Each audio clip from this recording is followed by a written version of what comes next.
Iranian authorities are ramping up their crackdown on women who defy the Islamic Republic's strict dress code, this time using digital surveillance. Dozens of women in Tehran, Shiraz, and other cities have received chilling, personalized text messages accusing them of violating the hijab laws. These warnings come from Iran's so-called headquarters for the promotion of virtue and prevention of vice, which is now using high-tech tools like AI-powered cameras and license plate scanners to monitor women in public. What started as a pilot surveillance program in the conservative city of Esfahan is quietly expanding to the capital and beyond. While much of the global discourse on Iran centers on its nuclear ambitions or on potential conflict with Israel, today on Eye for Iran, we're turning the spotlight to human rights, and specifically the Iranian government's escalating war on women. My guest today is Gissou Nia, an international human rights lawyer, director of the Strategic Litigation Project at the Atlantic Council, and board chair of the Iran Human Rights Documentation Center. Now we see that women are being policed on the street. So the facial recognition technology is being used to issue fines to women who are in contravention of the policy. And to me, this is just a way to scale up the repression by essentially using surveillance and technology to do it. Very similar in a way that countries are playing around with how AI tools could be used to replace the functions of humans. I'm Negar Moshahedi, and this is Eye for Iran. Gissou Nia, thank you so much for joining us on Eye for Iran today. Thanks for having me on. It's a pleasure. To start, tell our audience about your work in the human rights world and what drew you to this field and how your background has shaped your approach. So I started working, I'm a human rights lawyer. I'm a lawyer who specialized in international criminal law and human rights. And prior to working on Iran, I was working on the former Yugoslavia, on Kenya, on different country contexts where crimes against humanity or war crimes or even genocide had been committed. And I am Iranian American, and so when I saw that there was extreme violence against protesters in June 2009, it was after a disputed presidential election, which was really a selection, of course, in the Islamic Republic, I started to realize that I could use the approach towards investigations and putting together dossiers to hold bad men accountable for bad acts. I started to realize that I could actually apply that to Iran, which of course I had a very deep personal connection with because of my family, and where I could actually interview victims and witnesses in Persian. Which, before I basically had to use translators when I would work on these kinds of cases. So I started to try to apply those tools there. And I think the goal, and this has been for more than a decade, the goal has really been to seek accountability against some of these perpetrators that are part of the senior leadership of the Islamic Republic, to really hold them accountable for atrocity crimes. And we have seen wave after wave of protest violence in the country, but also scores of other things that constitute atrocity crimes, like mass executions, like the fact that Iran has the highest rate per capita of executions in the world and continues to hold that record. So that really informs my approach around what needs to change in the country. And I'm very narrowly, in some sense, focused on accountability mechanisms and what needs to be shown and proven up to basically bring those individuals to account. I don't think a society can really move forward without some degree of transitional justice once a regime falls, or also the attempts to hold individuals accountable along the way to ensure that a regime falls. So that's what very much guides my approach. And that's amazing because you have that experience with the former Yugoslavia and you've seen what transitional justice is like and the success with the former Yugoslavia. And it'd be incredible to see if that can eventually happen for the land of your ancestors too, right? Yeah, and I would say that there's a lot of other contemporary examples as well. So, of course, we see, very robust accountability processes around the conflict in Syria, for instance. And now in a post-Assad world, there are a range of actors who've been working on documentation, on accountability and justice, who are now working to create that new Syria, right? So all of this work is not for naught. I know a lot of times people see that things aren't changing as quickly as they like and then start to question whether the work is important. But things can change in an instant, and everybody needs to be ready for when that moment And Syria is happens. a perfect example of that instant, right? So I remember Yeah. recording a podcast on a Wednesday and then about the developments and things were just starting. And then by the Friday, Bashar al-Assad was gone. Exactly. So it can happen more quickly than we think. And the thing is, to actually create the justice apparatus takes time.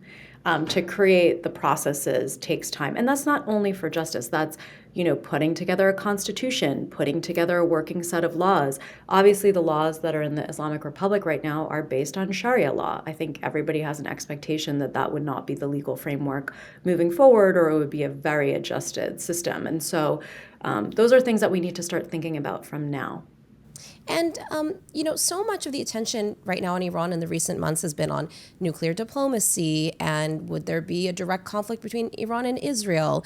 But in the background, the crackdown on women is intensifying. And we've heard stories of women receiving threatening text messages. There's a story that we heard on Iran International where there was a woman at her father's gravesite and just mourning her loss. And then suddenly she receives this threatening text message that she's not wearing her hijab properly. Can you explain for our audience the tools that the Iranian government has in place to enforce the hijab laws? Yeah. Well, Nigard, I'm feeling an intense sense of deja vu when it comes to the current conversation around a nuclear deal. Back in 2013, 2014, there was the first crack at the JCPOA. And at the time, human rights was not even a factor in the discussion. And it still Period. isn't. Still is not. And it's like we're a decade after and nothing has changed. The world hasn't seen how the Iranian people continue to rise up.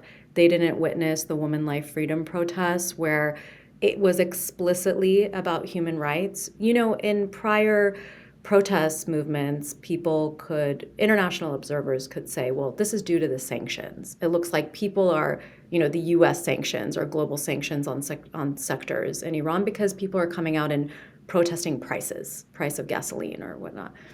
And with Mahsa Amini's tragic killing and what happened after, that could not be an argument anymore. It could not be an excuse. It was explicitly clear that people were coming to the street because of human rights concerns, because they wanted to live a normal life and they wanted to have their rights. And so the fact that the global community has learned seemingly nothing about what the future of Iran needs to be is very depressing.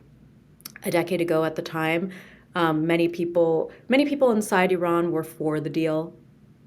For a range of reasons. There was a different internal current around that. I think now dissatisfaction is at much, much higher rates because most people want the regime gone. I think it's pretty clear inside the country. But I remember back then, there was a lot of opposition to the deal moving forward. But once we said, all right, well, if the deal is moving forward, I mean, what can we do about it? One of the key things was there should be human rights benchmarks. There should be human rights benchmarks. And basically, all of that was pretty much dismissed. It was dismissed as you're going to tank the prospects for a deal, forget about the Helsinki Accords, like that doesn't apply here. Why? There was never a coherent reason given. Now we find ourselves in the same spot. And, I really applaud anybody who is looking at the current moment and saying, okay, let us at least try for human rights benchmarks, because I feel like this is a much more depressing environment. This is a much less inspiring environment. And I think it's really clear that the Iranian people are calling for regime change and they want this regime gone. To your question on the tools, and the reason why this regime is, in my view, not reformable, is the extensive apparatus and the doubling down of what they're doing. So instead of taking the lessons from Woman Life Freedom and saying, you know what, let us try to reform things. Let us try to introduce a better rights framework here because the people are clearly discontent and we need to change things up. Instead of that, we see that there is a doubling down. There is an insistence on this hijab and chastity bill, which ultimately has not made it through because of the widespread discontent from the population, because of the resistance, because of pushing back, because of how weak the regime is at the moment, and the fact that, they don't want people on the streets, right? But what we see is that instead of being able to convince people to be the henchmen of this policy, right? Because the regime is increasingly unpopular, and even people who do this for a paycheck are starting to not feel so sound about it, right? And you need foot soldiers to carry this out. At least historically, you needed bodies to police people's mandatory hijab, to arrest women, to do all that, right? To monitor. Now, the Iranian regime has realized that they can just outsource it to technology. They can import Chinese surveillance technology, facial recognition technology. They had already started doing this with cars. We were getting reports a little more than a year ago about women who, if they were driving and if their mandatory hijab wasn't fully in place or they weren't wearing it, they would get different fines for their car, which obviously financial penalties are a deep incentive to not, continue to do things, especially when you don't have the money. And then eventually their car would be impounded if they had a number of infractions. Now we see that women are being policed on the street. So the facial recognition technology is being used to issue fines to women who are in contravention of the policy. And to me, this is just a way to scale up the repression by essentially using surveillance and technology to do it. Very similar in a way that countries are playing around with how AI tools could be used to replace the functions of humans who have a heart, who might have, might be dissuaded if they're not such a top figure in the regime. They look at their mothers or sisters. They might not be motivated by ideology. They might be motivated by money. And they might not be willing to enforce things in that way because humans might feel some resistance. Machines don't, right? So it's very smart of the regime, and that's bad news for the movement, for people. But I think people are going to resist, so. And are there any efforts underway to hold these companies or developers accountable for being, participating and aiding in this repression? So I think the key thing, and really hats off to journalists like you and others who are doing this reporting, is that there have been reports about a Canadian tech firm that was implicated in some of the technology that was used to repress protesters. There's been reports of German component parts in the supply chain, and there's been reporting from France 24, if I'm not mistaken, about different European companies that were implicated in this. Unfortunately, the remit, the breadth of what lawyers can do and what policy folks can do is really limited to countries that are abiding by the sanctions framework, or, mostly who are in Europe, North America, to some extent Latin America, Africa, and some parts of Asia. But obviously, when it comes to China, the enforcement is not there, right? So it's really about trying to identify the parts of the supply chain that could be implicated. I'll give you another example. My team is looking at the provision of drones from the Islamic Republic of Iran to Russia for use in the full-scale conflict in Ukraine. Wow. We're also looking at the provision of ballistic missiles.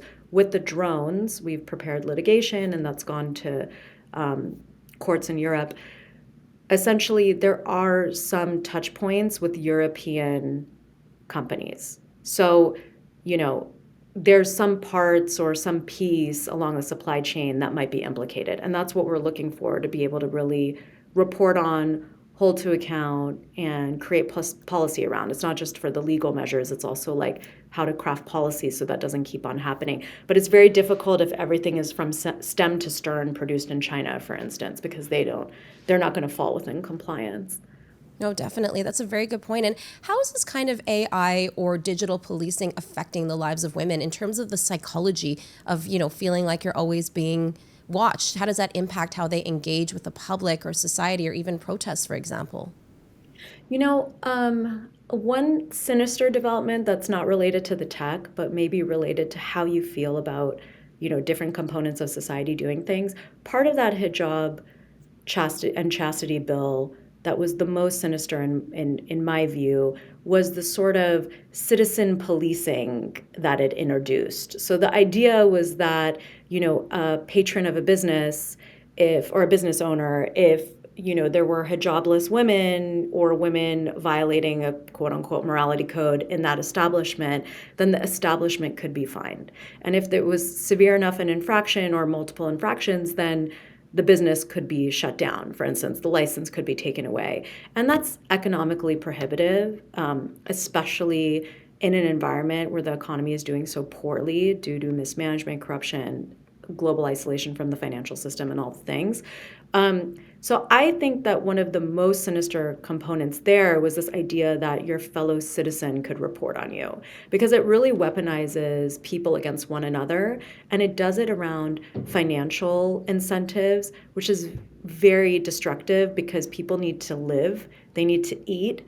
And a lot of people, when faced with the decision, they'll make the decision to say, you know what, I'm going to stand my ground. I don't care if you financially penalize me. I'm not going to, get this person in trouble. I'm not going to sell this person out. But not everybody makes that decision, No, right? especially if you're starving, right? Like you said, like, what are you going to do? Exactly. Like, it's not that easy, and we shouldn't expect that people will always. It's very easy to say from the outside, I would do that. Well, I don't know. What if you're faced with the decision? So I think it's very sinister when people are turned against one another, and that really decays the fabric of a society, because then, it kind of exports the regime function, who can be seen as the bad guy, to like people basically scaling the ability to do this by having people turn against one another. The other thing that was happening with cars is that there was an app, I think, that the regime put out, and basically you could report if you saw a hijabless woman in a car, So it's that sort of thing that I think is quite sinister.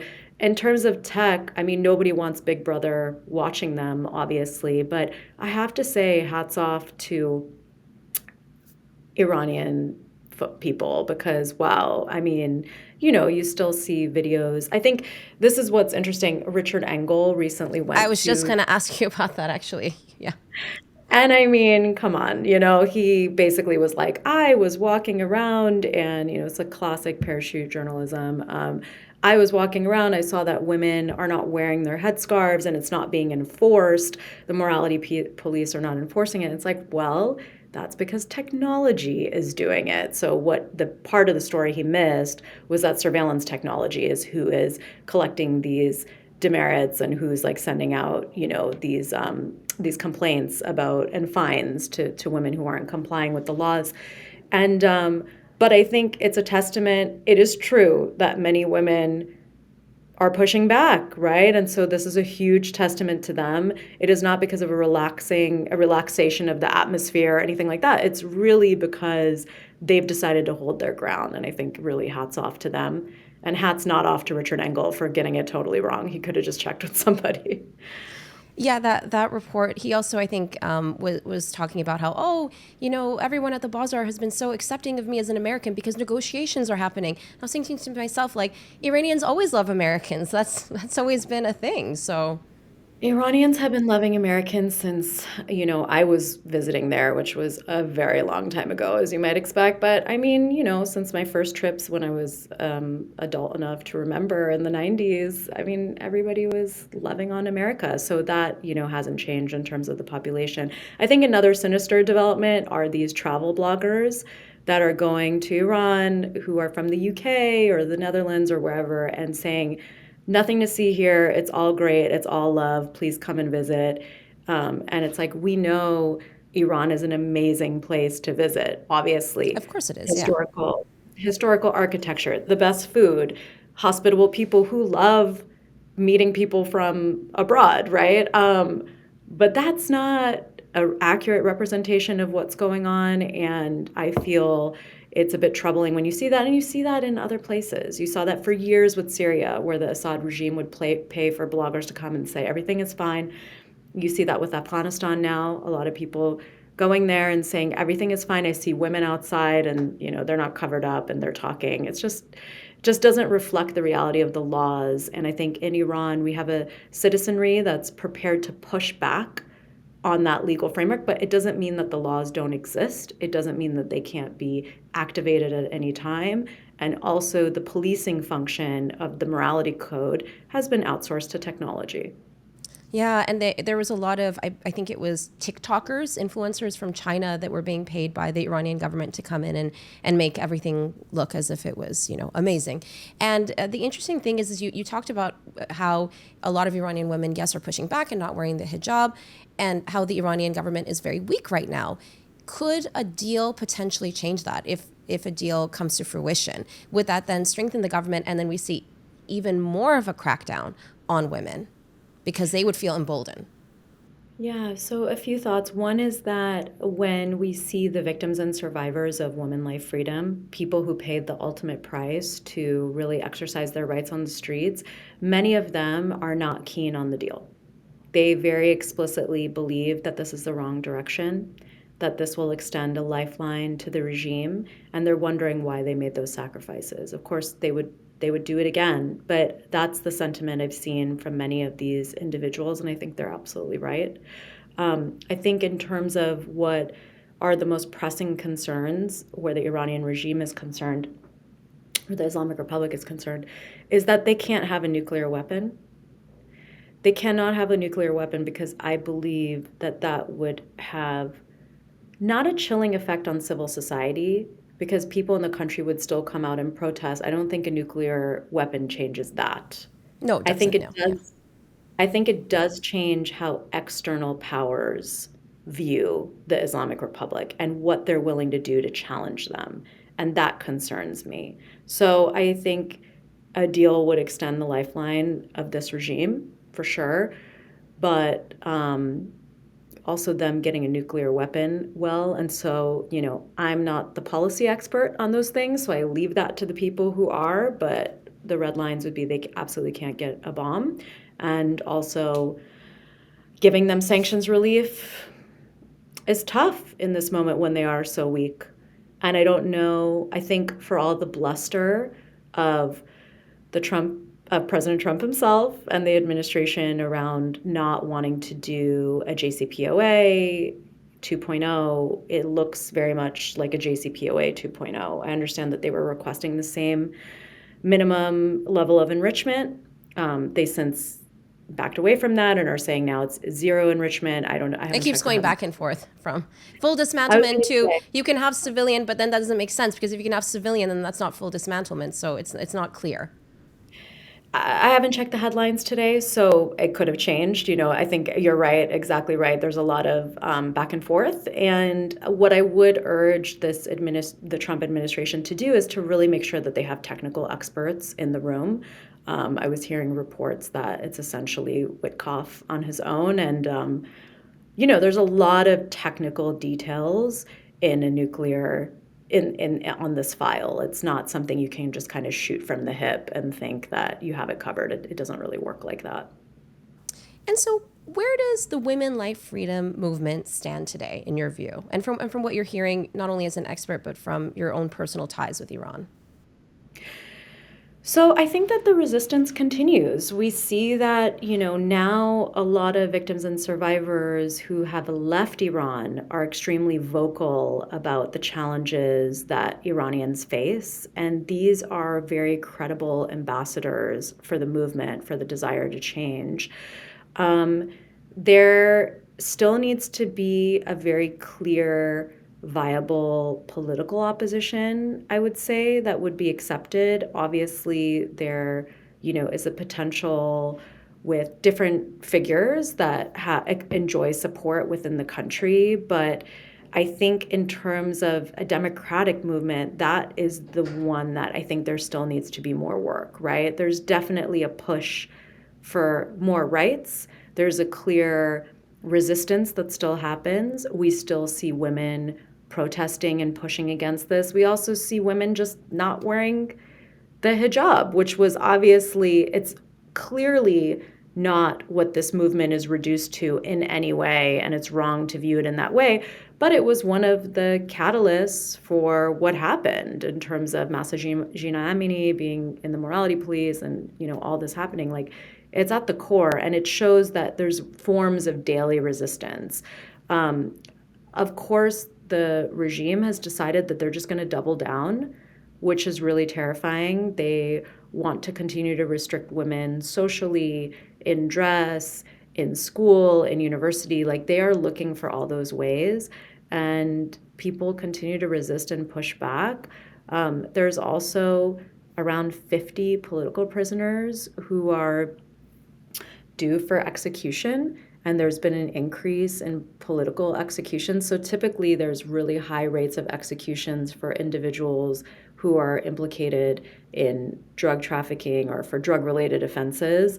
But political prisoners being executed is not as frequent as one might think. And so it's really something that there are dozens and dozens of political prisoners now on death row for explicitly political charges, right? It means that the regime is trying to increase its repressive apparatus, but it also means that people are pushing back. And I think that's what's really important. The main thing that the Woman Life Freedom movement did was twofold. One, internally, I think it removed a lot of taboo around criticizing the regime. Obviously, criticizing the regime is very open, very, now there's not a lot of fear around opposing the regime, and I think that's one massive step forward.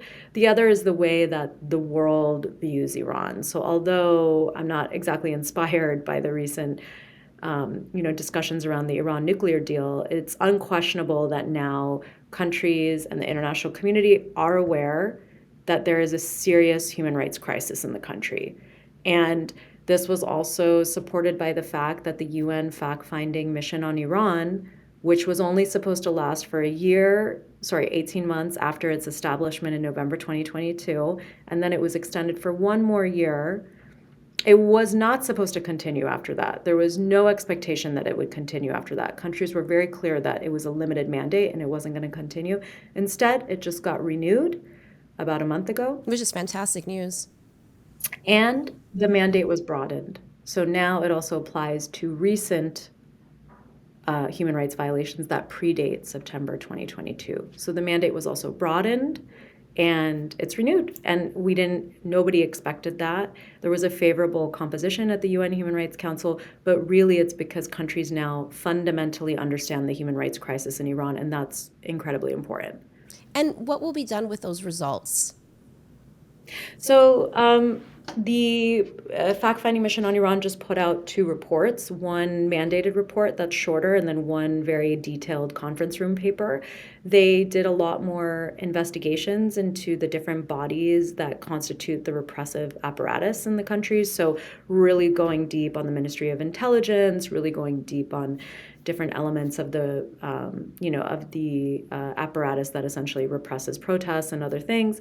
And they have prepared, a list of perpetrators that they have not released publicly, but they are really working on that. And that would be the sort of thing that could inform courts around the world that might seek to bring prosecutions against Iranian officials for human rights violations and atrocity crimes.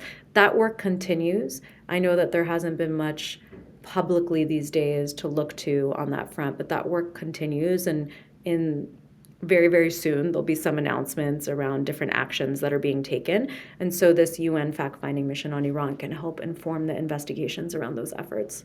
So that's one great step in terms of how you get involved in the strategic litigation, right? And can you talk more about that in terms of different avenues to bring cases against Iranian officials involved in the crackdown? Yeah, so without getting into too many details, there are some countries, because some things will come out soon, there are some countries that have something called universal jurisdiction frameworks, and essentially that means that The perpetrator could be from elsewhere, the victim could be from elsewhere, the acts could have occurred elsewhere, but you would be able to prosecute it in, say, a domestic court in Germany. If it's war crimes, crimes against humanity, genocide, torture, there's specific crimes that rise to a level where they believe it's important enough that it should be prosecuted in any court Like anywhere. Hamid Nouri, the case that we had a while back. Exactly. Exactly. Hamid Nouri was a historical case, and unfortunately, the outcome was the wrong outcome, and countries should absolutely not follow that outcome, which was that he was prematurely released, only a fraction into a life sentence as a result of Tehran's hostage diplomacy. So that's an example of what not to do, but an example of everything up until then was an example of what to do. The Swedish authorities prioritized issuing an arrest warrant for him when he showed up at Arlanda Airport in Stockholm in November 2019. They swiftly, brought an indictment. They had a fulsome trial. There were multiple victims who got to testify against him, multiple witnesses who got to provide evidence. It was a fair trial with due process because there was a trial, there was an appeals process, and there was even an ability to appeal to the highest court in Sweden even after the appeal. And all along the way, he was still convicted and the conviction was upheld. A few details changed, but ultimately he still had a life sentence. So all of that was correct. And still there's utility in that because victims and witnesses got to come and share their story, right? They got to feel justice. It was a massive inconvenience, to say the least, for Hamid Nouri. It disrupted his life, which is great. In the sense of he was guilty, and that's great, right? He should have served his sentence, and it's very regrettable that that's the path that took, but it shouldn't de-incentivize other countries from following suit. I'll note that Argentina there's just been a request for an arrest warrant there for Khamenei and other Islamic Republic of Iran officials for the Amia bombing. So this was a bombing of a Jewish cultural center. It's long been a contested issue in Argentina that has been politicized in different ways. And I think it's fantastic that's moving forward. The Argentine legislature just recently said and passed a bill that, you can have trials in absentia. So that's where that comes from. And that means that, Khamenei doesn't have to physically show up to the trial to still be on trial. That's a system that you have in France and in a few other places. So that's encouraging. And there can be more of that. It doesn't always have to be for atrocity crimes, which is what I principally work on, war crimes, crimes against humanity, genocide. It can also be for terrorism. It can be for the overlaps between crimes of terrorism and the kind of crimes I look at. So yeah, that's interesting because in Canada, we have universal jurisdiction too, and there's been dozens of Islamic Republic officials that have been, the Canadian government has announced that they've discovered them at least. And so it'd be interesting to see, have those officials been involved in any human rights abuses, and what will the Canadian government do? Will they use universal jurisdiction, which would set an amazing precedent, versus just deporting them back to Iran where I guess they would face no consequences, right?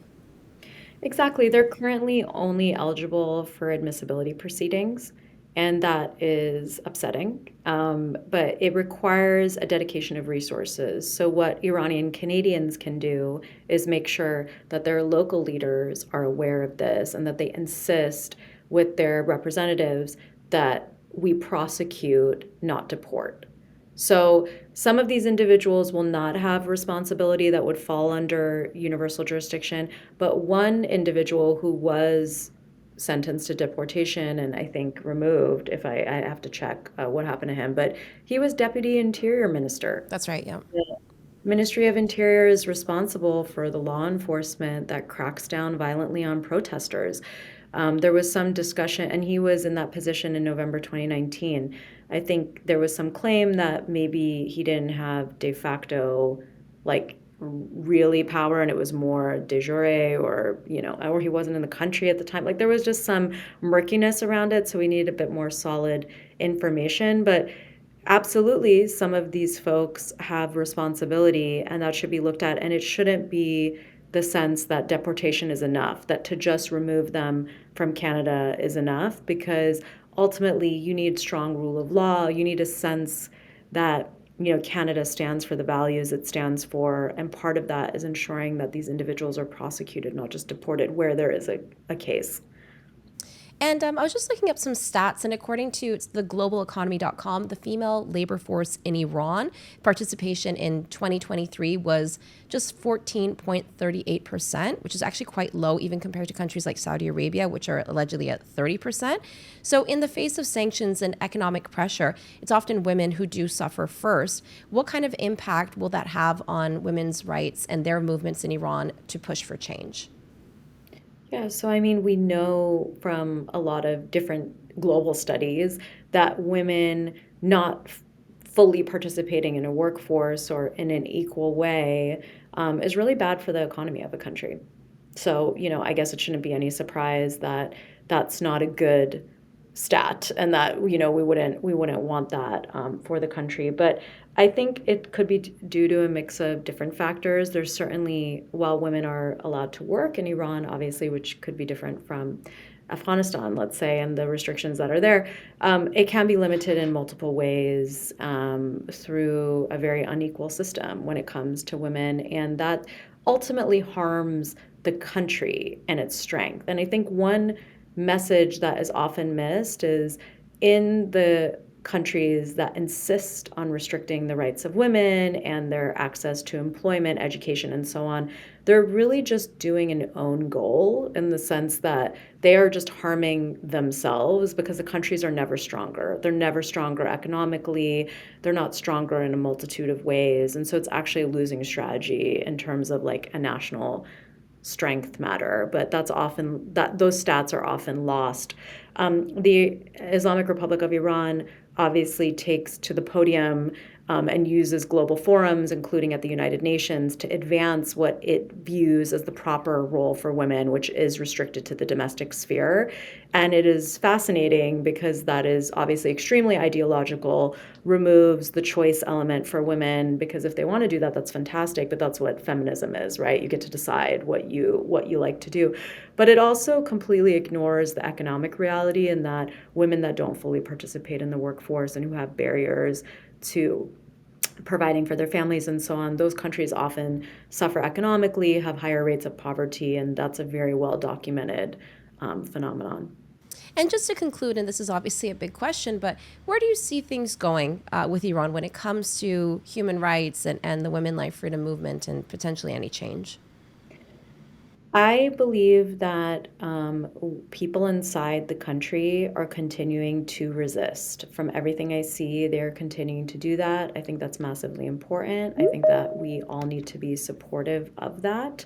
I think governments need to not give up. So, unfortunately, what we saw was that once the sort of headiness of the women life freedom movement and the desire of governments to engage policy wise towards Iran and do all this, once that faded, after it was initially like a 3-month intense period and then 6 months total, I'd say, until that really fizzled out, that then there wasn't a view towards a long-term strategy. Other crises sort of replaced, the attention. The attention economy is tight. There's a lot of different crises, and since then there's been many different that have emerged, right? So I think that's been problematic. I think it's incumbent among Iranians who are now outside of Iran, who were, victims and survivors of the women life freedom movement or who were recent exiles, to continue to make sure that they are featured in very prominent global spaces. And so countries have to hear directly from them and cannot ignore the realities. I think there's also a responsibility of Iranians in the diaspora to not lose attention, not get too focused on ideology when it comes to like right or left or thinking of like what works or what doesn't, because the reality is like right or left doesn't matter. Yeah. Like it doesn't really matter. We And that's have been to a big just problem for our diaspora, for sure. Yeah, it's just we have to focus on who is really going to deliver on the things that they say that they're going to deliver on in Iran, and to not relent on the pressure or just think it's okay because it's like the person that we voted for, or like that's not a winning strategy. So that's often been my message. It was my message even before like recent turns of events, but I think understanding that the change will come from within, but that it can be supported by external forces is really important. But ultimately, like, there has to be an internal process. If we look at how apartheid in South Africa was dismantled, for instance, there was a huge external pressure campaign, of course, through sanctions, divestment, all that. But there was also massive internal struggle. This was not just something that was forced from the outside, right? Like, the two things have to exist for that to change. With the example of Syria, we see that it was a country that the international community essentially abandoned. And the only reason that, somebody came to the fore to change things was because of being armed and, basically being a militia. And, that's also not, I think, the mold we're looking for Iran, especially because Iran's not, there's no conflict, fortunately, in Iran, or civil conflict in Iran. So I think it's going to take a combo of these two things, but people should continue to support all the processes we need, and to look at the example of Syria as not for the trajectory they went on, but for the importance of how the documentation processes on the country, the justice processes on the country, all of that was unrelenting. And the international community started to kind of lose steam over supporting those efforts. And now they couldn't be more critical. Some of the people who are being invited to join the interim government or to join, advise on accountability are people that are known in the civil society space who have long been contributing to these efforts. So we'll need that pool of talent for when a transition occurs in Iran. Yeah, Syria also goes to show you, like you said, how fast things can change and how important it is to have those tools, right? The documentation is almost like a weapon for you, right? Yeah, to basically have those processes in place so that they can be quickly activated and that you don't have to do a lot of work to get it off the ground. Well, amazing. Thank you so much. That's Gissou Nia. Thank you for joining us today and for raising attention and awareness on a really important topic that is often getting missed from the headlines these days with Iran. Thank you for having me on. If you like this episode, hit the like button. Also, leave us a comment. We'd love to know what you think. The Eye for Iran podcast series is brought to you by Iran International. That's your go-to destination for expert Iranian news in both Farsi and English. For more, head to our dedicated English website, iranintl.com/en.